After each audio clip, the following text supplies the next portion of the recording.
แมวเหมียวโอ้แมวเหมียวมาเฝ้าสวนแล้วลูกเหรอเหมียวเฝ้าสวน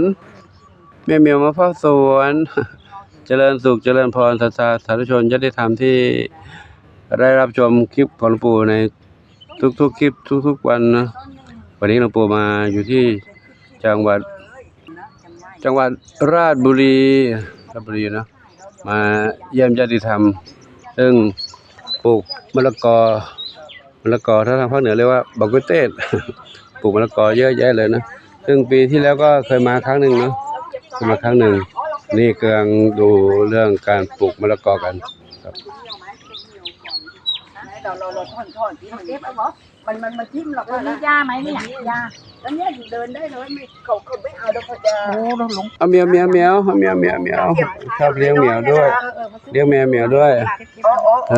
ใช่เดี๋ยวโยมพี่สาวทำไม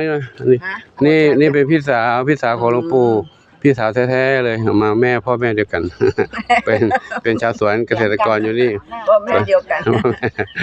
อยู่ที่นี่นะครับสาธุเดี๋ยวไปจัดจ้าเดี๋ยวเอาเทียมมาแซะเนี่ยเราก็ใส่ถุงไปไม่เหี่ยวลอกเราก็นั่นก็เปิดเองมันก็เย็นตลอดใช่ไหม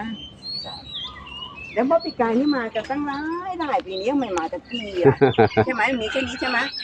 มาแค่นี้ครั้งนี้มาแค่นี้แล้วน้องปลูกมะละกอรู้เยอะแยะเลยเนาะเมื่อปีกายนี่ผมไม่ได้มาทัวร์ด้วยตอนปีนั้นมาเยอะตอนแล้วเขาไม่ว่างกันอ๋อของ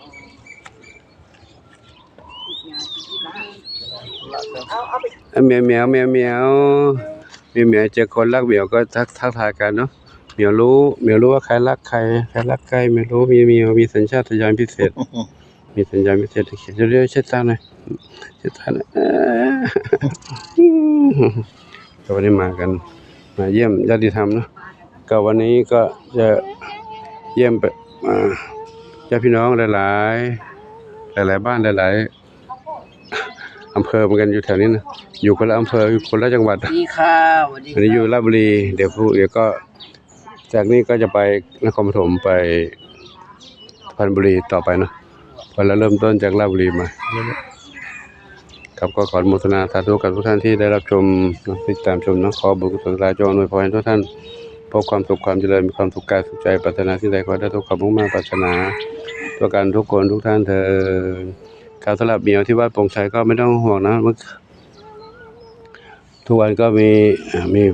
ภรรยาของวินาศยานดูแลให้ก็ส่งข่าวส่งอะไรมาให้อยู่ทราบอยู่ว่า